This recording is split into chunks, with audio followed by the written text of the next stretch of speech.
जय हिंद। आज हम लोग मौर्य साम्राज्य को पढ़ेंगे। मौर्य साम्राज्य एक बहुत ही इम्पॉर्टेंट टॉपिक है, स्पेशली हर तरह के एग्जाम में इससे क्वेश्चंस पूछे जाते हैं। यहाँ पे जो हम लोग प्रीवियस ईयर क्वेश्चंस को रखे हैं वह बेसिकली लूसेंट में जो क्वेश्चंस को इनपुट किया गया है उसको ही हम लोग यहाँ पे डिस्कस करेंगे। तो यहाँ पे जो हमारा पहला क्वेश्चन है वह क्वेश्चन डिमांड किया गया है कि देवनाम प्रियदर्शी किसका टाइटल था। तो फ्रेंड्स बहुत ही आसान सा क्वेश्चन है। देवनाम प्रियदर्शी यानी देवताओं का प्रिय अशोक। तो यह टाइटल बेसिकली देवनाम प्रियदर्शी जो है, यह टाइटल जो है यूटिलाइज किया गया है किसके द्वारा? तो यह है आपका द ग्रेट अशोका के द्वारा। तो इसका आंसर क्या होगा हमारा? मौर्यन किंग अशोका।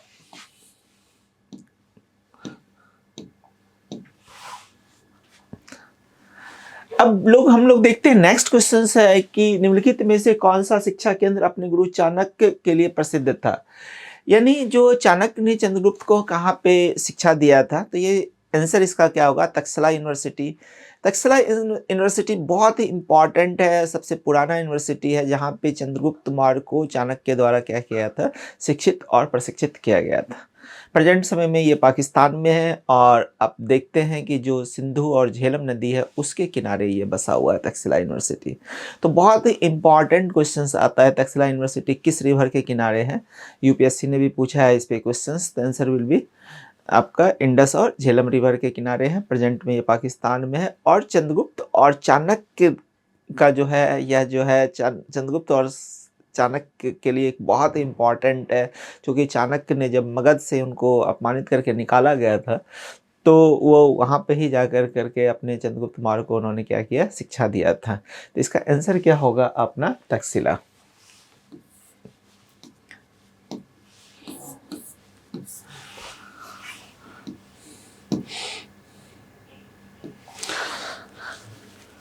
नेक्स्ट सवाल है, किस घटना से अशोक के प्रशासन में गंभीर परिवर्तन आया? तीसरी बौद्ध सभा, कलिंग युद्ध, बौद्ध धर्म को अपनाना, श्रीलंका में धर्म प्रचारक भेजना। तो फ्रेंड्स हम जानते हैं जो कलिंग युद्ध है अशोक के लाइफ में एक बहुत ही टर्निंग पॉइंट है। अशोका लिखता है, कामाशोक धर्माशोक अशोक बिकेम धर्माशोक अशोक। यानी काम वासना में लिप्त अशोक जो है वह कलिंग युद्ध के बाद क्या हो जाता है? धर्माशोक अशोक हो जाता है। उन्होंने अपने एडिक्ट में यानी अपने अभिलेख में कहा है, war drum was silence silence forever. यानी वह युद्ध रणभेरी की घोषणा को क्या करता है? समाप्त करने की बात करता है और अपना धम्मा के प्रचार की बात करता है। तो अशोक के लाइफ में सबसे इम्पॉर्टेंट टर्निंग पॉइंट है होता है वो हमारा कलिंग युद्ध है। इस युद्ध के बाद अशोक जो है बौद्ध धर्म को अपनाता है और बौद्ध धर्म को अपनाता है। बाद में हम जो देखते हैं उन्होंने धम्म की नीति को अपनाया। धम्म बेसिकली जो है हम जानते हैं यह किसी धर्म से रिलेटेड नहीं है। धम्म जो है एक डिसिप्लिन है, एक अनुशासन है। तो युद्ध भेरी की घोषणा की समाप्ति की बात करता है, धर्म प्रचारक भेजा जाता है धम्मा को के लिए। तो यहाँ पे बहुत इम्पॉर्टेंट जो है डिसीजन जो है लिया गया अशोका के द्वारा कलिंग युद्ध के बाद। तो यानी कलिंग युद्ध जो है उनके प्रशासनिक नीति नियम को निर्धारित करने में एक बहुत ही इम्पॉर्टेंट रोल प्ले करता है। तो यहाँ पे आंसर क्या हो जाएगा हमारा? कलिंग युद्ध।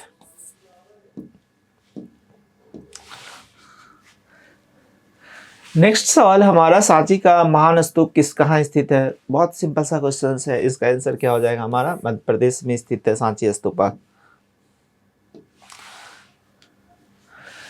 वह भिक्षु जिसने अशोक को बौद्ध धर्म अपनाने के लिए प्रेरित किया, ऑब्वियसली वो हमारे क्या थे? उपगुप्त थे। तो उपगुप्त से प्रेरित होकर करके जो है अपना अशोक जो है उन्होंने बौद्ध धर्म को क्या किया? ऑप्ट किया। ये बहुत इंपॉर्टेंट है। हम जानते हैं, अभी हमने डिस्कस किया कि कलिंग युद्ध में लाखों की संख्या में लोग मारे गए, जिससे इनका हृदय परिवर्तित हो गया और ये जो है काफ़ी विचलित हो गए। और इस समय जो है अपना उपगुप्त से जो है वह प्रभावित हुए और उपगुप्त ने उन्होंने बौद्ध धर्म की क्या दिया? अपना अपनाने के लिए प्रेरित किया।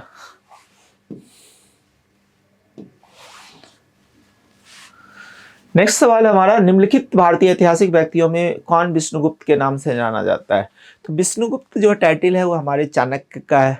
चाणक्य हमारे बहुत ही आइडियल है। एज ए टीचर बहुत रिस्पेक्ट करते हैं चाणक्य का, चूँकि उन्होंने ऑल इंडिया पावर दिया। और एज ए टीचर हमारा लाइबिलिटी बनता है कि आने वाले जनरेशन्स को जो है ऑल इंडिया जो पावर उन्होंने दिया है उसको मेंटेन रखने का, उसको निखारने का, उसको उसकी प्रगति में एक इम्पॉर्टेंट रोल प्ले कर पाए।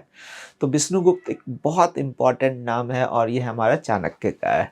चाणक्य यानी चनी का पुत्र चाणक्य कहलाता है और कुटिल बुद्धि होने के कारण कौटिल्य कहा गया है इनको, और अपना बचपन का नाम इनका क्या है, विष्णुगुप्त है। तो विष्णुगुप्त टाइटल जो है या नेम जो है ये किसका नेम है, तो ये हमारा चाणक्य का है। Answer will B D, Chanakya.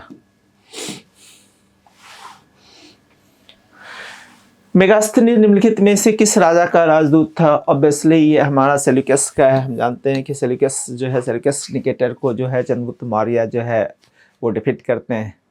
उसके बाद जो है वो जब पाटलिपुत्र आ जाते हैं, मगध पे अपना शासन स्थापित करते हैं, तो सेल्यूकस निकेटर अपना राजदूत मेगास्थनीज को यहाँ पे चंद्रगुप्त मौर्य के दरबार में भेजते हैं। और उनका एक बहुत इंपॉर्टेंट बुक है मेगास्थनीज का, that is the indica. Indica बहुत ही इंपॉर्टेंट बुक है, खासकर मौर्यन एडमिनिस्ट्रेशंस को जानने के लिए। पाटलिपुत्र के एडमिनिस्ट्रेशंस को जानने में बहुत ही इंपॉर्टेंट रोल प्ले करता है इंडिका।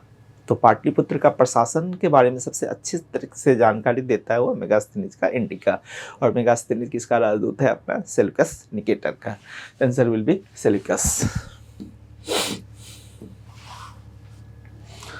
नेक्स्ट क्वेश्चन है, निम्नलिखित में से भारत का सबसे पुराना वंश कौन सा है? अब मौर्य है, कुषाण है, कर्म है और अपना शुंगा है। तो डेफिनेटली ये हमारा मौर्यन डायनेस्टी के हैं, मौर्यन एम्पायर मौर्य का है। उसके बाद हम देखते हैं कुषाण, कर्म और शुंगा, ये हमारा क्या है, पोस्ट मौर्य का है। तो सबसे इस जो क्वेश्चन है उसके अनुसार हमारा सबसे पुराना राजवंश क्या होगा? तो मौर्य होगा।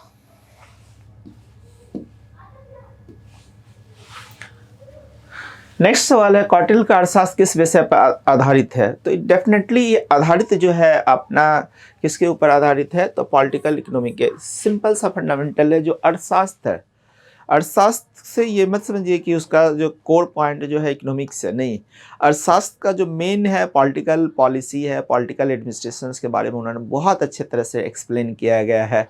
आप देखिएगा जो सप्तांग का विचारधारा है आगे, उसको आप समझने का कोशिश कीजिएगा। तो जो अर्थशास्त्र है बहुत फ्रिक्वेंटली बहुत सारे एग्जाम में पूछा गया। तो अर्थशास्त्र का जो सेंटर पॉइंट्स है वो क्या है? हमारा राजनीति है, राजनीतिक नीति नियम है। तो इसके बारे में अर्थशास्त्र में ही एक्सप्लेन किया गया था। यानी अर्थशास्त्र का जो मुख्य जो कौटिल्य की जो महत्वपूर्ण रचनाएं हैं अर्थशास्त्र, उसका जो सेंटर पॉइंट्स है वो क्या है? राजनीति है।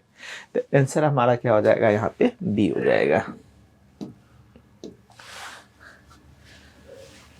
नेक्स्ट है, सिंधु, गंगा और यमुना की घाटियों को प्रथम बार एक राजनीतिक अधिकार के अधीन किसने लाया? तो ऑब्वियसली हम जानते हैं क्या, चंद्रगुप्त मौर्य ने सेल्यूकस निकेटर को हराया। सेल्यूकस निकेटर को हराने के बाद जो हमारा नॉर्थ वेस्ट का एरिया है उसको जीतता है। उसके बाद अपना धीरे धीरे अपना कहाँ पे आ जाते हैं? बिहार आते हैं। फिर ऑल इंडिया पावर के रूप में इस्टेब्लिश कर देते हैं मौर्यन एम्पायर को। तो गंगा, यमुना, सिंध, ये सारे रीजन को जो है कॉन्क्वेयर करने वाला, इनको जीतने वाला जो है वो हमारा कौन है? चंद्रगुप्त मौर्य। आंसर क्या होगा हमारा? चंद्रगुप्त मौर्य। नेक्स्ट है, निम्नलिखित में से किस स्थान पे अशोक के शिलालेख नहीं मिले? Girnar, Kandahar, Pataliputra and Topra. Answer will be क्या है? हमारा पाटलिपुत्र। हम जानते हैं कि जो जो मौर्यन एम्पायर है, मौर्यन एम्पायर का जो कैपिटल है वो हमारा पाटलिपुत्र है। पाटलिपुत्र में आप जाएंगे कुम्हरार, चूँकि मैं खुद उधर रहा हूँ बहुत लंबे समय तक, अपने ग्रेजुएशन के पीरियड में पटना में ही था, तो कुम्हरार जाने का बहुत बार मौका मिला। माँ शीतला देवी का मंदिर है वहाँ पे।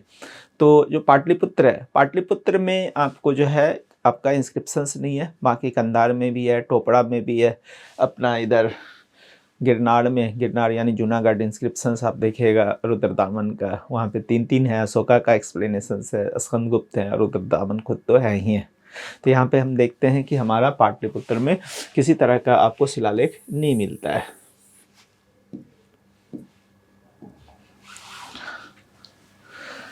नेक्स्ट सवाल है हमारा, निम्नलिखित में से किसे अशोक ने अपने साम्राज्य में न्याय प्रशासन के लिए नियुक्त किया था? यहाँ क्वेश्चन हमारा न्याय प्रशासन के लिए, ठीक है, एडमिनिस्ट्रेशन जस्टिस के लिए किसको है? तो इसका आंसर क्या होगा? राजुक। किसको किया था, अपॉइंट किया था उन्होंने? तो राजुक को किया था। और राजुक जो है राजुक को अपॉइंट किया उन्होंने। जो धाय माँ होती हैं, धाय माँ मतलब होता है क्या कि जो मतलब बच्चे को, छोटे बच्चे को जो पालने पोसने वाली होती हैं, उससे इसकी तुलना किया गया। और राजुक बहुत इम्पॉर्टेंट ऑफिसर्स है। जस्टिस प्रोवाइड करना ही धम्मा का एक इम्पॉर्टेंट एस्पेक्ट है, और इस प्रोस्पेक्टिव को ध्यान में रख करके ही अशोका ने बेसिकली जो है राजुक को अपॉइंट किया और बोला जो आहार रहता है यानी डिस्ट्रिक्ट लेवल पे आप जाइए और वहाँ पे देखिए कि लोगों को क्या समस्याएं है, उसको आप लेकर के आइए, उस पर हम लोग अच्छे तरह से काम करेंगे। तो जस्टिस प्रोवाइड करना जो एक बहुत ही इम्पॉर्टेंट सेंटर पॉइंट रहा है अशोका का। जो पॉलिसी है धम्मा पॉलिसी, उसमें एक इम्पॉर्टेंट एस्पेक्ट है कि हर लोगों को, हर तरह के वर्ग के लोगों को क्या मिले, न्याय मिले। और इसके लिए उन्होंने राजुक जैसे अधिकारियों की क्या की, नियुक्ति की।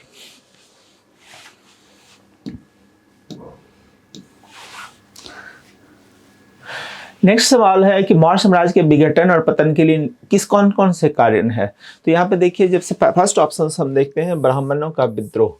तो ब्राह्मण का विद्रोह तो ऑब्वियसली हम जानते हैं कि ब्राह्मण का विद्रोह हम देखते हैं, जो अंतिम मौर्य शासक है उसका जो है पुष्यमित्र शुंग जो है वो ब्राह्मण ही है। उन्होंने जो है उसको टर्मिनेट कर दिया और सत्ता को कर करके पुष्यमित्र शुंग यानी शुंगा डायनेस्टी को लेकर के आया। तो ब्राह्मणों का विद्रोह आपका मौर्यन एम्पायर के डिक्लाइन के लिए, उसके पतन के लिए क्या है, जिम्मेवार है। दूसरा हम देखते हैं अशोक की अहिंसावादी नीति। डेफिनेटली अशोक की जो अहिंसावादी नीति हम देखते हैं, अशोक ने war drum was silence, silence for your का नारा दिया। अभी अपने लेख में इन्होंने इसको कोट किया कि जो है युद्ध रन जो घोष जो है अब नहीं होगा। उन्होंने अहिंसा की नीति का पालन किया, बौद्ध धर्म को ऑप्ट कर लिया। धम्मा की नीति के माध्यम से उन्होंने अब किया, एक शांति स्थापित करने के लिए कहा। उन्होंने कहा, सिंपल सा बात है कि हमारे लिए बहुत आसान था, बहुत आसान है लोगों को कैप्चर कर लेना, उसके माइंड को अपने अनुसार रेगुलेट करना, लेकिन हमने उस नीति को नहीं अपनाया जो टफ नीति था, लोगों को समझाना बुझाना।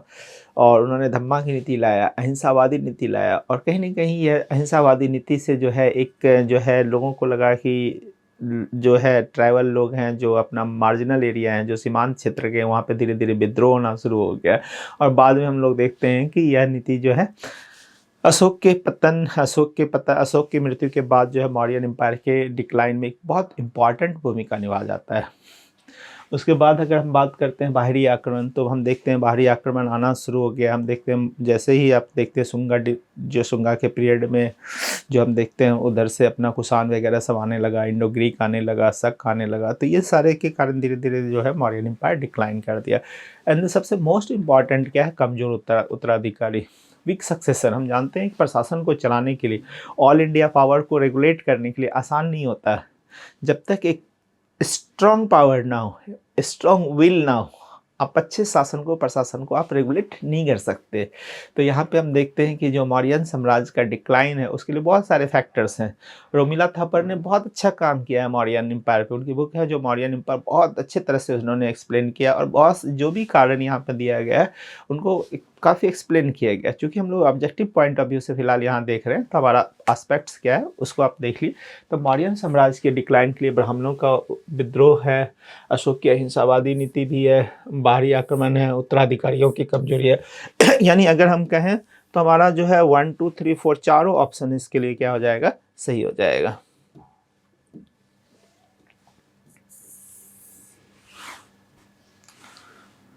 नेक्स्ट सवाल देखते हैं, निम्नलिखित में से कौन सिकंदर महान का समकालीन था। ऑब्वियसली सिकंदर महान का समकालीन कौन होंगे, चंद्रगुप्त मौर्य हैं।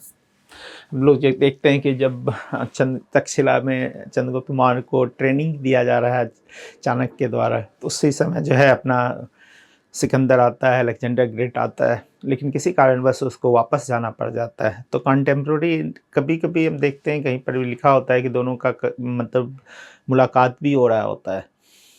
तो आप चंद्रगुप्त मौर्य जो है किसका कंटेम्प्रोरी है, अलेक्जेंडर ग्रेट का। इस चीज़ को ध्यान रखना है आपको।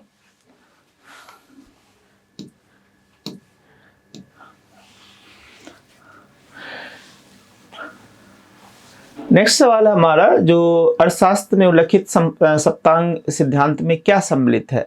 तो इसका सम्मिलित क्या है, राजा है, राज्य है, प्रशासन है और कोश है। सप्तांग विचारधारा का है, इसमें क्या है, हमारा राजा हो जाएगा, राज्य हो जाएगा, प्रशासन हो जाएगा और कोश हो जाएगा। क्योंकि सप्तांग विचारधारा बहुत इंपॉर्टेंट है अपने राज्य को चलाने के लिए।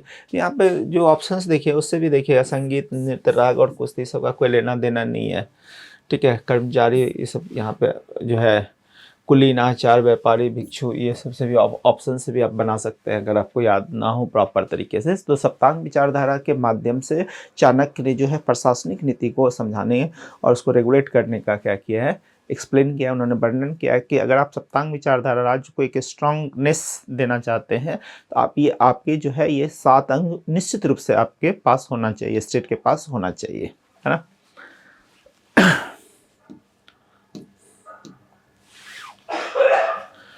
अब देखिए इन्होंने क्या क्या लाया है सप्तांग विचारधारा के अंदर, यहाँ पर भी आप देख सकते हैं। सप्तांग के अंदर है स्वामी हो गया, यानी जो है शासक यानी राजा हो गया, अमात्य हो गया यानी मंत्री प्रशासन हो गया, जनपद हो गए, दुर्ग हो गए, कोष हो गए, दंड हो गए और मित्र हो गए। यानी सप्तांग विचारधारा के अंदर अगर आप बात करें तो कौन कौन सा आपका इंक्लूड किया गया है, तो राजा हो गया खुद, फिर अमात्य हो गया, अपना जनपद है, दुर्ग है, कोष है, दंड है और अपना मित्र है। तो ये अपने 7th अब बात कर दिया इन्होंने। इसके माध्यम से उन्होंने कहा कि जो है सप्तांग विचारधारा हम जानते हैं बहुत इंपॉर्टेंट एस्पेक्ट है स्टेट को रेगुलेट करने के लिए। एक अच्छा मित्र होना बहुत ज़रूरी है, कोष होना बहुत ज़रूरी है। पैसे नहीं होंगे तो कुछ भी नहीं कर सकते आप। शासनिक, प्रशासनिक, सैनिक किसी तरह का क्रियाकलाप करना चाहते हैं तो कोष होना जरूरी है, एक अच्छा मित्र होना जरूरी है, फोर्टिफाइड होना जरूरी है, दुर्ग होना चाहिए, एक अच्छा सलाहकार होना चाहिए। तो सप्तांग के लिए एक तो राजा होना जरूरी है, अमात्य होना जरूरी है, दुर्ग होना जरूरी है, कोष होना जरूरी है, मित्र होना जरूरी है। तो ये सारी चीज़ों के माध्यम से अपना उन्होंने दंड विधान का बात किया, जस्टिस का बात किया, बहुत इम्पॉर्टेंट है। बिना दंड का हम लोग देखते हैं कि चीज़ें प्रॉपर तरीके से एक्सिक्यूट नहीं हो पाती हैं। तो दंड विधान का भी प्रॉपर तरीके से उन्होंने एक्सप्लेन किया गया कि किस तरह के अपराध के लिए किस तरह का दंड होना चाहिए, कौन सा दंड होना चाहिए। तो इनको बहुत अच्छे तरह से उन्होंने एक्सप्लेन किया है अपने सप्तांग विचारधारा में।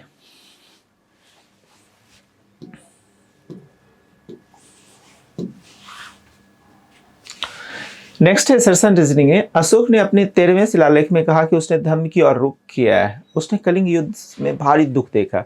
ऑब्वियसली अभी हमने देखा जो कलिंगा युद्ध है अशोक के लाइफ का एक टर्निंग पॉइंट है। कलिंग युद्ध का जो एक्सप्लेनेशन है वो 13वें शिलालेख में मिलता है, 13वें अभिलेख में मिलता है। उनके मेजर रॉकेट 13 में उनको एक्सप्लेन किया है उन्होंने कलिंगा युद्ध। कलिंग युद्ध के बाद जो हमने देखा कि अशोक का हृदय जो है काफ़ी द्रवित हो चुका है, काफ़ी वो दुखी है। उसके बाद जो है उन्होंने हम देखते हैं कि वो धम्म की नीति को लेकर के आया। उन्होंने धम्मा क्या है, एक अनुशासन है, एक डिसिप्लिन है। किमचू धम्मा उन्होंने लिखा है, किमचू धम्मा, धम्म क्या है। फिर उन्होंने एक्सप्लेन भी उसको किया है कि दया दाने सच्चे साचिए, यानी दया दान, सच्ची साचिए, अनुशासन का पालन कीजिए, पाप को हटाइए। तो बहुत सारे वर्ड यूज किए गए हैं धम्मा में। तो धम्मा का नीति का पालन उन्होंने किया, लोगों को पालन करने के लिए प्रेरित किया। तो जब आप आचरण का पालन करते हैं, शीलता का पालन करते हैं, तो बहुत बेहतर इंसान हो पाएंगे, एक अच्छा समाज का निर्माण कर पाएंगे। तो अशोका ने जो है यह धम्मा की नीति जो है यहाँ पे एक्सप्लेन किया है। तो अशोक ने जो है 13वें शिलालेख में कहा कि उसने धम्म की ओर रुख किया, ये बात हमारा क्या है, सही है। और दूसरा है उसने कलिंग युद्ध में भारी दुख देखा, ये बात सही है, बहुत इंपॉर्टेंट है। यानी दोनों स्टेटमेंट सही है आपका, और एक ही को सही तरीके से क्या कर रहा है, एक्सप्लेन कर रहा है।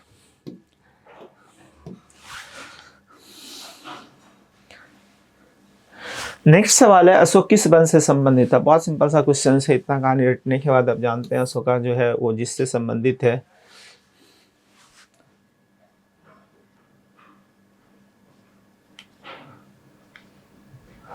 अशोक किस धर्म से संबंधित है, वंश से संबंधित है, तो आपका क्या था, मौर्य वंश। ये सिंपल सा क्वेश्चन था। नेक्स्ट सवाल है, अशोक के किस शिलालेख में कलिंग युद्ध के भयावह दृश्य का है? तो ऑब्वियसली जो हमारा देखते हैं कि जो मेजर रॉक एडिक्ट जो है 13वां शिलालेख है, तो 13वां शिलालेख में ही अशोक के कलिंग युद्ध को प्रॉपर तरीके से एक्सप्लेन किया। और बहुत बार फ्रिक्वेंटली एग्जाम में पूछता है किस शिलालेख में, तो मेजर रॉक एडिक्ट 13 यानी 13वें शिलालेख में जो है अशोक ने कलिंग युद्ध को क्या किया, एक्सप्लेन किया।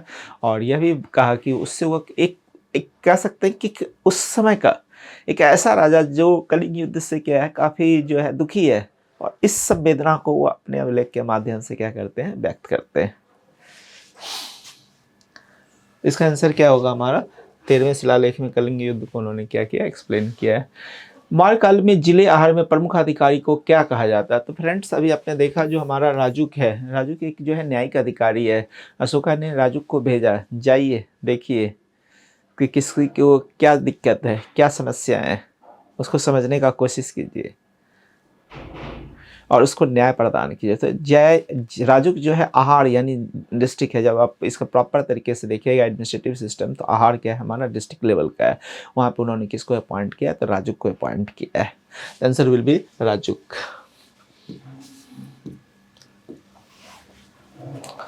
नेक्स्ट क्वेश्चन से, अशोक के शासनकाल में बौद्ध परिषद कहाँ पे आयोजित किया गया था? ऑब्वियसली हम जानते हैं कि अशोका ने जो है अपने कैपिटल, उसका कैपिटल है पाटलिपुत्रा, पाटलिपुत्रा में उन्होंने जो है थर्ड बौद्ध काउंसिल को बुला लिया था, थर्ड बौद्ध काउंसिल को बुलाया था।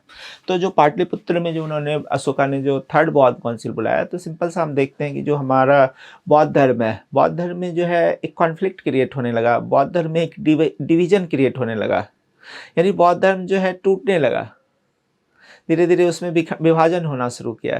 तो ये विभाजन फर्दर विभाजन ना हो, आगे इस तरह का विखंडन ना हो, तो इस विखंडन को रोकने के लिए अशोका ने तीसरा बौद्ध काउंसिल को बुलाया था। कहाँ पे बुलाया था? तो अपने राजधानी पाटलिपुत्र में उन्होंने बुलाया था। आंसर क्या हमारा होगा? पाटलिपुत्र।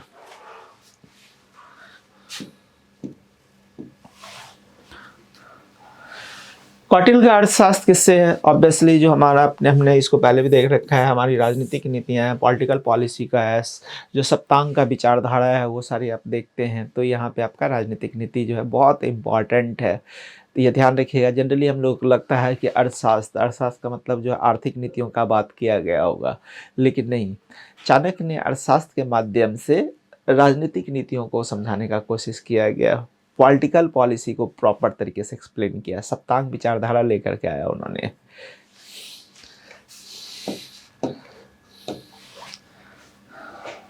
नेक्स्ट है, चंद्रगुप्त मौर्य का वर्णन किस लेखक की पुस्तक में प्रमुखता से मिलता है? तो हम देखते हैं कि जो हमारा विशाख दत्त है, ये इसका आंसर क्या होगा? विशाख दत्त। तो विशाख दत्त का जो बुक है, जानते हैं हम लोग जानते हैं, जो विशाख दत्त की जो बुक है मुद्रा राक्षस, मुद्रा राक्षस में उन्होंने क्या किया है? चंद्रगुप्त मौर्य को दिखाया है कि उन्होंने बताया कि मुद्रा राक्षस यानी किस तरह से जो है, जो धनानंद का जो अमात्य होता है, मुद्रा जो उसका राक्षस होता है, उसको किस तरह से प्रलोभन दिया जाता है, और प्रलोभन के माध्यम से जो है किस तरह से, क्योंकि चाणक्य का जो नीति है साम दाम दंड भेद, तो साम दाम दंड भेद नीति को अपनाते हुए उन्होंने क्या किया, जो धनानंद यानी आपका जो धनानंद जो है, जो लास्ट रूलर हैं अपना नंद डायनेस्टी के, उनके अमात्य जो है राक्षस को उन्होंने क्या किया, प्रलोभन दिया, और फिर वो गेट खोला गया, और अल्टीमेटली जो है बहुत आसानी से जो है मौर्यन एम्पायर यानी चंद्रगुप्त मौर्य ने उसको डिफीट कर दिया और मौर्यन एम्पायर को इस्टेब्लिश किया, ऐसा हम लोग जानते हैं। तो इसका आंसर क्या होगा? विशाख दत्त। इसकी बुक कौन सी है? तो मुद्रा राक्षस। बहुत बार यहाँ से भी क्वेश्चन आ जाते हैं।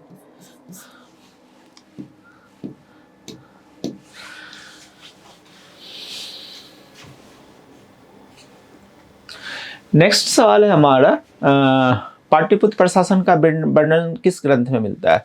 तो इसका आंसर क्या होगा? यहाँ ध्यान दीजिएगा कि इंडिका इसका आंसर होगा। जो मेगास्थनीज का बुक है, मेगास्थनीज का जो बुक है हमारा, मेगास्थनीज की बुक जो है इंडिका, उसमें पाटलिपुत्र के प्रशासन का एक्सप्लेन किया गया है। पाटलिपुत्र के प्रशासन को सबसे अच्छा एक्सप्लेन जो किया गया है वो मेगास्थनीज की जो बुक है इंडिका, उसमें एक्सप्लेन किया है। इसलिए यहाँ ध्यान रखना है कि जो कौटिल्य का अर्थशास्त्र है उसमें जो है सप्तांग विचारधारा दिया गया है, लेकिन किसी नगर विशेष का प्रशासन की बात नहीं की गई है आपका चाणक्य अर्थशास्त्र में, कौटिल्य के अर्थशास्त्र में। तो पाटलिपुत्र प्रशासन का अगर बात करता है तो पाटलिपुत्र प्रशासन पे अगर क्वेश्चन आता है तो पाटलिपुत्र प्रशासन को सबसे अच्छे तरह से एक्सप्लेन किया गया है वो हमारा कौन सा है, तो अपना मेगास्थनीज का इंडिका।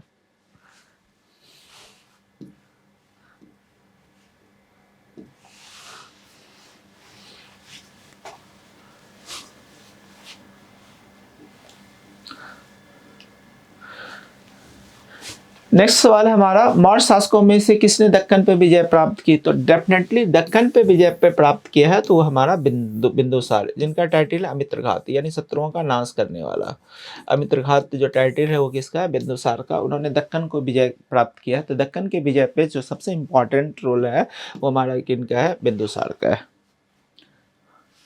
नेक्स्ट सवाल है, अशोक के शिलालेख में प्रयुक्त भाषा कौन सी है, अशोक के शिलालेख में जो है भाषा जो प्रयुक्त किया गया है वो हमारा कौन सा है, हमारा प्राकृत भाषा का प्रयोग किया गया है। तो आंसर क्या हो जाएगा, हमारा बी हो जाएगा। नेक्स्ट सवाल है, मेगास्थनीज ने भारतीय समाज को कितने वर्गों में बांटा है, तो ऑब्वियसली उन्होंने कितने वर्गों में बांटा है, 7 वर्गों में बांटा है। भारतीय समाज को उन्होंने कितने वर्गों में बांटा है, अपना 7 वर्गों में बांटा है। इसको एक्सप्लेनेशन हम आगे देख लेंगे।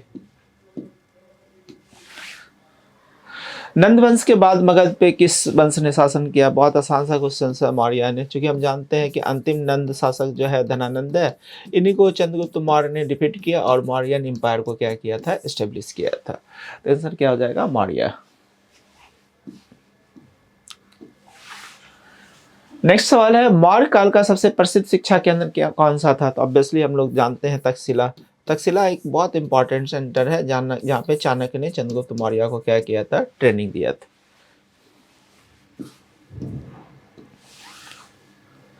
नेक्स्ट है, मुद्रा राक्षस का लेखक कौन है। अभी हमने देखा है कि मुद्रा राक्षस का लेखक कौन है, हमारे विशाखदत्त हैं। और इसी में बताया गया था, अभी हमने इसके एक्सप्लेनेशन को पीछे देख ही रखा है कि किस तरह से चाणक्य ने मुद्रा राक्षस जो धनानंद का अमात्य था उसको क्या किया, प्रलोभन दिया और अल्टीमेटली चंद्रगुप्त मौर्य जो है मौर्य शासन को स्थापित करने में सफल हो पाया। नेक्स्ट है, मेगास्थनीज की पुस्तक का क्या नाम है, तो ऑब्वियसली इंडिका है। ये सब हम लोग देखें, बहुत नॉर्मल सा छोटा छोटा सा फैक्ट्स पूछा हुआ है। कौटिल्य के अर्थशास्त्र के कितने अधिकरण में बांटा गया है, तो आंसर क्या होगा, हमारा टोटल हमारा 12 अधिकरण है। सेंड्रोकोटस नाम की पहचान चंद्रगुप्त मौर्य किसने किया था, सेंड्रोकोटस का पहचान जो है विलियम जोन्स ने सेंड्रोकोटस और एंड्रोकोटस वर्ड जो है चंद्रगुप्त मौर्य के लिए यूज किया है विलियम जोन्स ने। विलियम जोन्स जो एशियाटिक सोसाइटी ऑफ बंगाल जो है विलियम जोन्स, उन्होंने सेंड्रोकोटस और एंड्रोकोटस जैसे टर्म्स को यूटिलाइज किया है किसके लिए, चंद्रगुप्त मौर्य के लिए। ये भी क्वेश्चन बीपीएससी में आया हुआ है, क्योंकि इस साल मैंने पेपर दिया था उसी साल आया हुआ था। नेक्स्ट सवाल है, अशोक के ब्राह्मी लिपि को, सिंपल सा है, हमारा जेम्स प्रिंसेप ने इसको पढ़ने में सफलता प्राप्त की थी। नेक्स्ट सवाल है, मौर्य वंश का अंतिम सम्राट कौन था, तो हम देखते हैं बृहदत्त है अंतिम सम्राट। मौर्य वंश का अंतिम सम्राट बृहदत्त है, जिसको उसके ही सेनापति पुष्यमित्र शुंग ने क्या किया था, युद्ध भूमि में ही टर्मिनेट कर करके शुंगा डायनेस्टी को क्या किया था, एस्टेब्लिश किया था।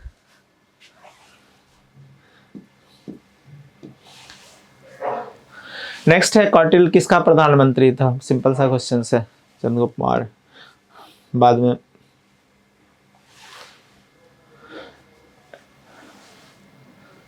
और ये टाइटल मिलाने के लिए दिया गया है। चंद्रगुप्त मौर्य को हम जानते हैं, अभी हमने देखा विलियम जोन्स ने सेंट्रोकोटस टर्म्स यूज किया था। प्रियदर्शी पे भी हमने देख लिया, प्रियदर्शी अशोका का टाइटल है, अशोका का टाइटल ये चंद्रगुप्त का है। अमित्रघात के बारे में अभी जस्ट हमने बताया, बिंदुसार का टाइटल है बिंदुसार का, और बिंदुसार का इंपॉर्टेंट रोल है डेक्कन इंडिया को जीतने में। और चाणक्य को हम क्या कहते हैं, अपना विष्णुगुप्त कहते हैं। इस पर हमने पीछे ही चर्चा कर रखा है। नेक्स्ट सवाल है, अशोक के शिलालेख में निम्नलिखित में से कौन सा दक्षिण राज्य उल्लेखित नहीं है, तो इसमें हम देखते हैं चोल, चेर और पांड्य को एक्सप्लेन किया है, पल्लव को उन्होंने एक्सप्लेन नहीं किया है। तो साउथ इंडिया में जिस स्टेट को जो उन्होंने नहीं किया है वो हमारा पल्लव डायनेस्टी को उन्होंने एक्सप्लेन नहीं किया है। नेक्स्ट है, चाणक्य अपने बचपन में किस नाम से जाने जाते हैं, बार बार एक ही सवाल है, तो हमारे आंसर क्या होगा, विष्णुगुप्त को। नेक्स्ट है, उत्तराखंड में अशोक के एक शिलालेख कहाँ प्राप्त हुए हैं, तो आंसर होगा हमारा कलसी में प्राप्त हुआ है। सांची का स्तूप का निर्माण किसने कराया था? सिंपल सा है।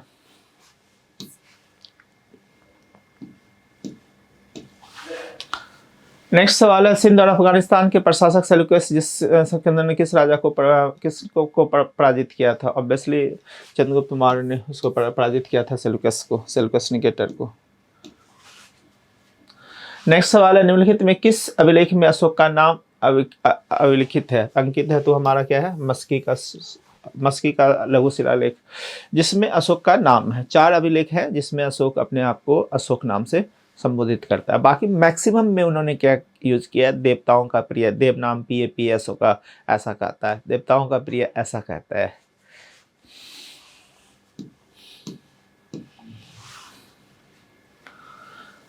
चंद्रगुप्त मौर्य ने किसे पराजित किया था? ऑब्वियसली सेल्यूकस को पराजित किया था। नेक्स्ट सवाल है, निम्नलिखित में अशोक का नाम उल्लेखित है? ये भी अभी आपने देखा ही, अशोक का नाम उल्लेखित है यहाँ पे, तो अपना गुर्जरा अभिलेख, ब्रह्मी अरोरा अपना गुर्जरा अभिलेख में उन्होंने एक्सप्लेन किया है। नेक्स्ट है, अर्थशास्त्र क्या क्या? बार बार एक ही है, पॉलिटिकल जो है राज्य की नीति है। ठीक है, तो फ्रेंड्स इस तरह से हम देखते हैं कि बहुत ही सिंपल सा क्वेश्चन है। अगर आपके बेसिक कॉन्सेप्ट अच्छे हैं ना, तो बहुत आसानी से सारे सवाल को बनाने वाले हैं। तो जो मौर्यन एम्पायर है, मौर्यन एम्पायर में जनरली जो क्वेश्चंस पूछा है, एकदम फंडामेंटल क्वेश्चंस पूछा है। जो हमने यहाँ पे सारे क्वेश्चंस को लिए हैं वो हमारे लुसेंट के सारे क्वेश्चंस हैं। तो यहाँ पे पूरा का पूरा लुसेंट का जो जनरल साइंस का जो जनरल नॉलेज का जो ऑब्जेक्टिव है, उसके हर क्वेश्चंस को हम यहाँ पे क्या करेंगे, अपने वीडियो के माध्यम से आपको एक्सप्लेन करेंगे। आप लोग ज़्यादा से ज़्यादा वीडियो को सब्सक्राइब कीजिए, लाइक कीजिए और शेयर कीजिए। Thank you so much.